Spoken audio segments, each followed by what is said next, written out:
IPL 2024-17 season చెప్తున్న భయాలు literally దుమ్ము దులిపేస్తుంది.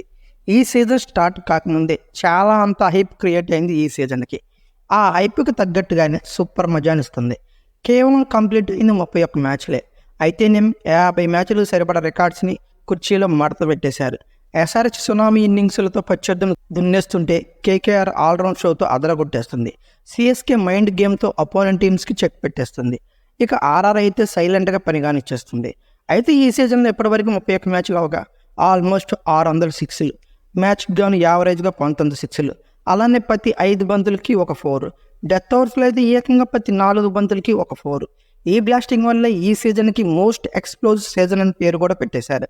అయితే ఓవరాల్గా ఇప్పటివరకు జరిగిన మ్యాచ్ల్లో అన్ఎక్స్పెక్టెడ్గా రిజల్ట్స్తో పాటు పాయింట్స్ టేబుల్లో రోజు రోజుకి షేక్ అవుతుందనే చెప్పుకోవాలి.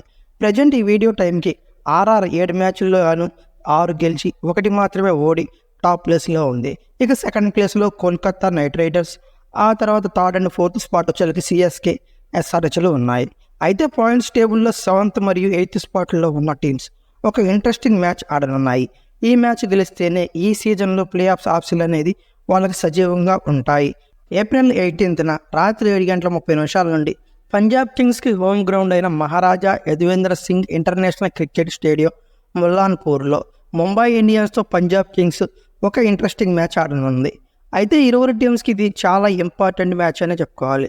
అందుకే ఈచ్ టీం కూడా తమ స్థాయికి మించి ప్రదర్శన చేయడం పక్కానే చెప్పుకోవాలి. మరొకసారి ఐపీఎల్ ఫ్యాన్స్కి ఈ మ్యాచ్ థ్రిల్ ఇస్తుందనడంలో సందేహం లేదు. అయితే ముందుగా స్టేడియం డీటెయిల్స్ ఏంటి, పిచ్ రిపోర్ట్ ఎలా ఉండబోతుంది, ఈ గ్రౌండ్లో ఐపీఎల్ స్టాట్స్ ఎలా ఉన్నాయి, లైవ్ ఎక్కడ, వెదర్ కండిషన్స్ ఏంటి, ఇరువురు టీమ్స్ యొక్క హెడ్ టు హెడ్ రికార్డ్స్ ఎలా ఉన్నాయి, అన్నిటి మీద 1 by 1 లుక్ వేసేద్దాం. అయితే ముందుగా ముల్లాన్పూర్ స్టేడియం గురించి మాట్లాడుకుంటే దీన్ని 2021లో ఎస్టాబ్లిష్ చేశారు. ఆడియన్స్ కెపాసిటీ వచ్చేసరికి 38,000 వరకు ఉంటుంది. డైమెన్షన్స్ పరంగా ఒక యావరేజ్ గ్రౌండ్ అంటే చెప్పుకోవాలి.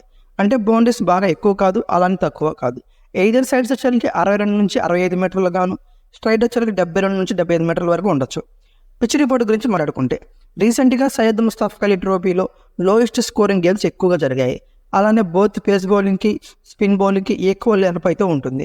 స్లో ఫాస్ట్ బౌలర్స్కి అయితే ఇంకొంచెం బెటర్ హెల్ప్ కనబడచ్చు. బట్ ఈ సీజన్లో బ్యాటింగ్కి బౌలింగ్కి ఎక్కువగా ఉంది.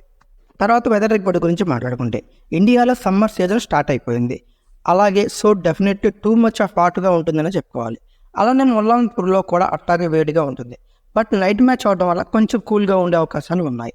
అయితే మ్యాచ్ డేను మాత్రం మార్నింగ్ టెంపరేచర్ 35 నుంచి 38 డిగ్రీ సెంటిగ్రేడ్ వరకు, మ్యాచ్ టైంలో మాత్రం 19 నుంచి 21 డిగ్రీ సెంటిగ్రేడ్ వరకు ఉండవచ్చు. ఇక లైవ్ గురించి మాట్లాడుకుంటే యాజ్ యూజువల్గా టీవీసీలో వచ్చేసరికి స్టార్ స్పోర్ట్స్లో వీక్షించవచ్చు. అలానే ఓటీటీ ప్లాట్ఫామ్స్లో వచ్చేసరికి జియో సినిమాల్లో ఎటువంటి సబ్స్క్రిప్షన్ లేకుండా హ్యాపీగా ఫ్రీగా ఎంజాయ్ చేయవచ్చు. అయితే ముల్లాన్పూర్ స్టేడియం యొక్క T20 స్టాట్స్ పరిశీలిస్తే టోటల్గా ఇక్కడ T20లో వచ్చేసరికి 23 జరిగాయి. బట్ మీరు ఒకటి గుర్తుపెట్టుకోవాలి, ఇక్కడ ఐపీఎల్ మ్యాచ్లు అయితే ఇంతకుముందు జరగలేదండి. ఈ సీజన్లోనే ఐపీఎల్ మ్యాచ్లోనే ఇక్కడ ఆడటం జరుగుతుంది. అయితే అంతకుముందు T20 స్టాట్స్ బట్టి చెప్తున్న ఈ రికార్డులు టోటల్గా 23 మ్యాచ్లు జరిగితే ఫస్ట్ బ్యాటింగ్ వాళ్ళు 15 గెలిచారు, సెకండ్ బ్యాటింగ్ వాళ్ళు కేవలం 8 మాత్రమే గెలిచారు. దీన్ని బట్టి టాస్ కీలకము, అలాగే ఫస్ట్ బ్యాటింగ్ చేయడం కూడా కీలకం అనేది తెలుస్తుంది ప్రీవియస్ రికార్డ్స్ బట్టి.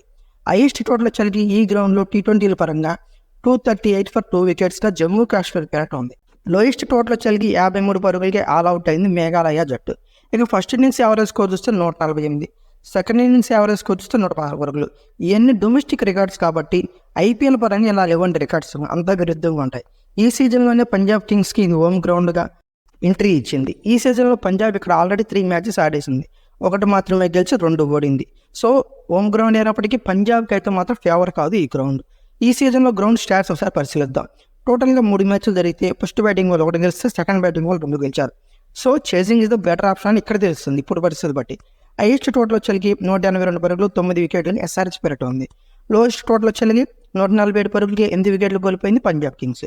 ఫస్ట్ ఇన్నింగ్స్ యావరేజ్ స్కోర్ చూస్తే 164 పరుగులు, సెకండ్ ఇన్నింగ్స్ యావరేజ్ స్కోర్ చూస్తే 170 పరుగులుగా ఉంది. సో బ్యాటింగ్కు బౌలింగ్కు సమానంగా ఉందని పిచ్ తెలుస్తుంది ప్రజెంట్ సిచ్యువేషన్ బట్టి. అయితే ఈ గ్రౌండ్లో జరిగిన 3 మ్యాచ్ల్లో కలిపి శామ్ కరణ్ ఎక్కువగా 98 పరుగులు చేసి ఉన్నాడు. హర్షదీప్ సింగ్ 3 మ్యాచ్ల్లో కలిపి 7 వికెట్లు పడగొట్టి టాప్ వికెట్ టేకర్గా ఈ గ్రౌండ్లో ఉన్నాడు. ఇక చివరిగా పంజాబ్ కింగ్స్ మరియు Mumbai Indians head to head records పరిశీలిస్తే టైటన్స్ ముంబై ఇండియన్స్ ఐపీఎల్ టోర్నీలు నెగ్గినా సరే పంజాబ్ కింగ్స్ మీద అయితే బెటర్ రికార్డ్స్ లేవని చెప్పుకోవాలి. ఇద్దరికి 50-50 రికార్డ్సే ఉన్నాయి. టోటల్గా ఇరువురు టీమ్స్ మధ్య 31 మ్యాచ్లు జరిగితే పంజాబ్ కింగ్స్ 15 గెలిస్తే ముంబై ఇండియన్స్ 1 ఎక్స్ట్రా మాత్రమే 16 గెలిచింది. ముంబై ఇండియన్స్కి పంజాబ్ మీద హైయెస్ట్ స్కోర్ వచ్చేసరికి 222 పరుగులుగాను, లోయెస్ట్ స్కోర్ వచ్చేసరికి 87 పరుగులుగాను ఉంది. అలానే పంజాబ్ కింగ్స్కి ముంబై ఇండియన్స్ మీద హైయెస్ట్ టోటల్ వచ్చేసరికి 230 పరుగులుగాను, లోయెస్ట్ టోటల్ వచ్చేసరికి 119 పరుగులుగాను ఉంది. ఇక ఫైనల్గా ఇరువురు టీమ్స్ యొక్క ప్లేయింగ్ 11 గురించి మాట్లాడుకుంటే ముందుగా పంజాబ్ కింగ్స్ యొక్క 11 చూస్తే అయితే పంజాబ్ కింగ్స్కి ఆర్ఆర్ మీద ఓటమితో ఈ మ్యాచ్లు సిద్ధమైంది. ప్రీవియస్ మ్యాచ్లో ఆర్ఆర్ మీద పంజాబ్ బ్యాటింగ్ కంప్లీట్గా తేలిపోయింది. కేవలం 147 పరుగులు మాత్రమే చేసింది 20 ఓవర్ల పాటు బ్యాటింగ్ చేసి. అలానే మన పిచ్ రిపోర్ట్లో ఆల్రెడీ చెప్పుకున్నాం, లో స్కోరింగ్ గేమ్స్కి ఈ పిచ్ బాగా ప్రూవ్ అవుతుందని. అలాగే ప్రూవ్ అయింది. చేజింగ్లో ఆర్ఆర్ కూడా 20 ఓవర్స్ బ్యాటింగ్ చేసి 147 పరుగులు చేసేసింది. అంటే లో స్కోరింగ్ గేమే మరొకసారి జరిగే అవకాశం ఉందనే చెప్పుకోవాలి. ప్రీవియస్ మ్యాచ్లో శిఖర్ ధావన్ లేడు, కనపడలేదు. బట్ ఈ మ్యాచ్లో ఆడచ్చు. అలానే మనం మొదటి నుంచి చెప్పుకుంటున్నాం, శిఖర్ ధావన్ ప్రభు సిమ్రాన్ సింగ్ ఓపెనింగ్ పేరు బాగుంటుంది, అందులోనూ బేస్తో అంత బెటర్గా అయితే ఆడలేకపోతున్నాడని. మెయిన్లీ పంజాబ్ కింగ్స్ తొలి నుండి ఎక్స్ప్లోజివ్ స్టార్ట్స్ అయితే రావట్లేదు. ప్రీవియస్ సీజన్లో Dhawan, Prabhsimran Singh big starts ఇచ్చారు.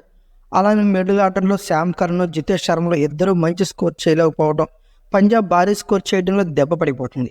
అలానే నయా ఫినిషర్స్ అశుతోష్ శర్మ, శశాంక్ సింగ్, లివింగ్ స్టోన్లతో బెస్ట్ ఫినిషింగ్ కనబడుతుంది.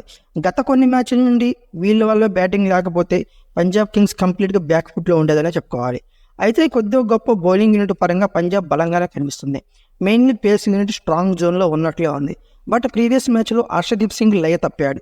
అలానే రబాడా మైండ్ బ్లోయింగ్ బౌలింగ్తో చేశాడు ఆర్ఆర్ మీద.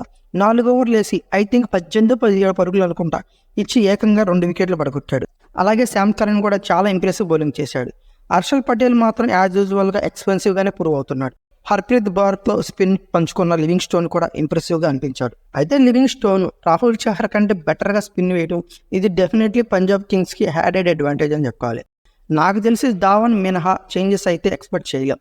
ఓవరాల్గా వీళ్ళు 11 పరిశీలిస్తే Shikhar Dhawan, Prabhsimran Singh, Jonny Bairstow, Sam Curran, Liam Livingstone, Jitesh Sharma, Shashank Singh, Harpreet Brar, Harshal Patel, Arshdeep Singh, Kagiso Rabada ఇలా ఉన్నారు. ఇంపాక్ట్ ప్లేయర్స్గా అశుతోష్ శర్మ, అథర్వ టైడ్, రాహుల్ చహర్, హర్ప్రీత్ సింగ్ భాటియా, విద్యుత్ కవేరప్ప ఇలా ఉన్నారు. తర్వాత ఫైనల్గా ముంబై ఇండియన్స్ యొక్క ప్లేయింగ్ 11 గురించి డిస్కస్ చేస్తే ఓవరాల్గా ఈ సీజన్లోనే పేపర్ మీద బెస్ట్గా కనిపించే weak team, best top order, best middle order, best allrounder, best bowling unit అందరూ సూపర్ ఫామ్లో ఉన్నారు. బట్ ఆ ఒక్కటే తక్కువైంది, అదే యూనిటీ. ముంబై ఇండియన్స్ ఫైనల్లీ ఈ సంథింగ్ మిస్సింగ్. ముంబై ఫ్యామిలీలో సంథింగ్ మిస్సింగ్ అనే చెప్పుకోవాలి. ఓడిపోవడానికి మెయిన్ రీజన్ ఇదే. కలిసి పోరాడితే ముంబైకి కష్టమైంది ఏదీ లేదు. ఒక్కొక్కసారి 250 పరుగులు కొట్టేస్తారు, ఒక్కోసారి 150 పరుగులు కూడా కష్టమే. కన్సిస్టెన్సీ పరంగా రోహిత్ బ్యాటింగ్లో, బుమ్రా బౌలింగ్లో తప్ప అందరూ ఒక్కరు కూడా కన్సిస్టెన్సీ అనేది మెయింటైన్ చేయరు. ముందుగా బ్యాటింగ్ యూనిట్ గురించి మాట్లాడుకుంటే రోహిత్ కన్సిస్టెన్సీతో సూపర్ ఫామ్లో ఉన్నాడు. But for the first time చూసా భయ్యా, సెంచరీ కొట్టి కూడా చివరి దాకా నాట్అవుట్గా ఉండి కూడా టీంని గెలిపించలేకపోవడం. సరైన సపోర్ట్ ఇచ్చే బ్యాటర్ కనుక ఉంటే నిన్న జోస్ బట్లర్లా గెలిపించేవాడని చెప్పుకోవాలి. బట్ బట్లర్ కూడా సపోర్ట్ ఇచ్చే ఏంది ఎవరు లేరు. బట్ దాన్ని గెలిపించాడు. బట్ ఓపెనింగ్ మాత్రం ఇషాంత్తో కలిపి రోహిత్ శర్మ ఎక్స్ప్లోజివ్ స్టార్ట్స్ ఇస్తున్నాడు. తర్వాత సూర్యకుమార్ యాదవ్ కొడితే బీభత్సం, లేకపోతే డక్అవుట్. ఇదే పరిస్థితి. కొంచెం భాగస్వామ్యం నెలకొల్పాక కొడదాం అనే ఆలోచనే లేదు. ఇక Hardik Pandya worst in form, బ్యాటింగ్లోను బౌలింగ్లోను ఫెయిల్ అవుతూనే ఉన్నాడు.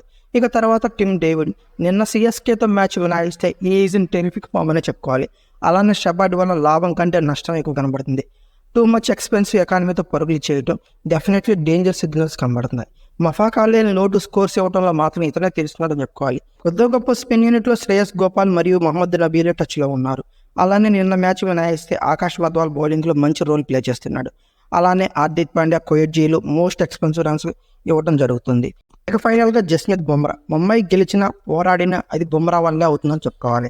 బ్యాటింగ్లో రోహిత్ శర్మ, బౌలింగ్లో జస్ప్రీత్ బుమ్రా. వీళ్ళు లేకపోతే ముంబై ఇండియన్స్ లేదని చెప్పుకోవాలి. బ్యాటింగ్లో అయినా అప్పుడప్పుడు టిమ్ డేవిడ్ లేకపోతే ఇషాన్ కిషన్ ఆడుతున్నారు. బట్ బౌలింగ్లో మాత్రం ఓన్లీ బుమ్రానే నెట్టిస్తున్నాడని చెప్పుకోవాలి. ఓవరాల్గా వీళ్ళు 11 చూస్తే Rohit Sharma, Ishan Kishan, Tilak Varma, Hardik Pandya, Tim David, Mohammad Nabi, Romario Shepherd, Shreyas Gopal, గర్లో కోయట్జీ, జస్ప్రీత్ బుమ్రా, ఆకాష్ మద్వాల్ ఇలా ఉన్నారు.